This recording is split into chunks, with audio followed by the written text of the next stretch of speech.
Ici Nicolas Karabatic. Ici Thierry Omeya. Ici Daniel Narcisse. Alors ici Jérôme Fernandez. Bienvenue sur la radio Talk and Sport. Bonsoir Benoît. Alors ce soir une très grosse victoire contre Saint-Raphaël. 36 à 23. Tu nous diras un mot sur cette victoire?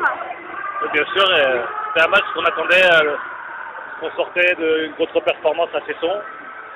On a une équipe avec des joueurs de qualité, avec un gros potentiel. On avait du mal à tout réunir, que ce soit offensivement et défensivement.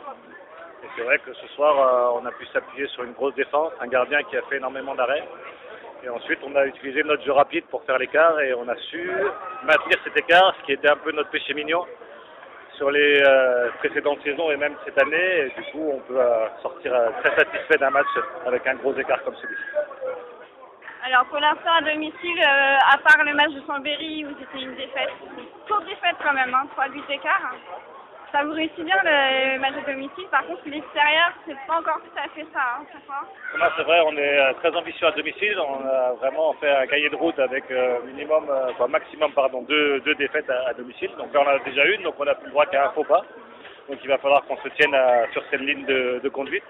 Par contre, c'est vrai que si on veut prétendre à des objectifs plus élevés, il va falloir qu'on arrive à jouer hors de nos terres et à jouer de la même façon, avec le même enthousiasme et la même envie.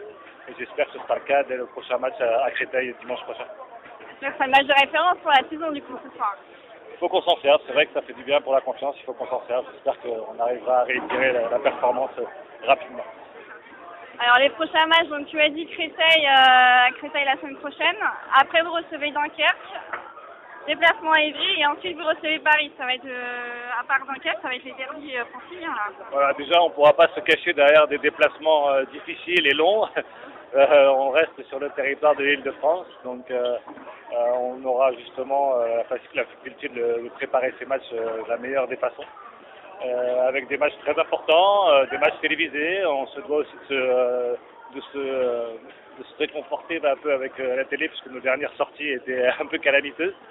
Donc on se doit vis-à-vis de nos supporters et de nous-mêmes de faire des bonnes prestations aussi devant les caméras pour pouvoir prétendre à réitérer cette expérience. Et donc maintenant voilà, on a un calendrier qui est à la fois favorable puisque c'est des équipes contre qui qui nous réussissent plutôt bien. Donc on doit s'en servir pour continuer la progression actuelle. Alors ce soir après la victoire, vous passez soit 7e, soit 8e en fonction du match d'Ivry et du goal average. Et à peu près dans le classement que vous attendiez en début de saison? On est plus ambitieux que ça, on veut vraiment jouer les places qualificatives pour la Coupe d'Europe et finir dans les 4 ou 5 premiers. On a déjà perdu notre place en Coupe de la Ligue et les coupes ça faisait partie aussi de nos objectifs. Donc là on a moins de compétition et donc tout est destiné vers le championnat, voire la Coupe de France. Donc c'est vrai qu'il faut qu'on s'en rapproche de plus en plus et continuer à capitaliser sur les matchs qui arrivent. D'accord. Merci bien Benoît. Merci. Et puis à bientôt donc devant les caméras de Canal+ Sport et Sport+, je pense. Exactement. Et sur les terrains aussi. Exactement.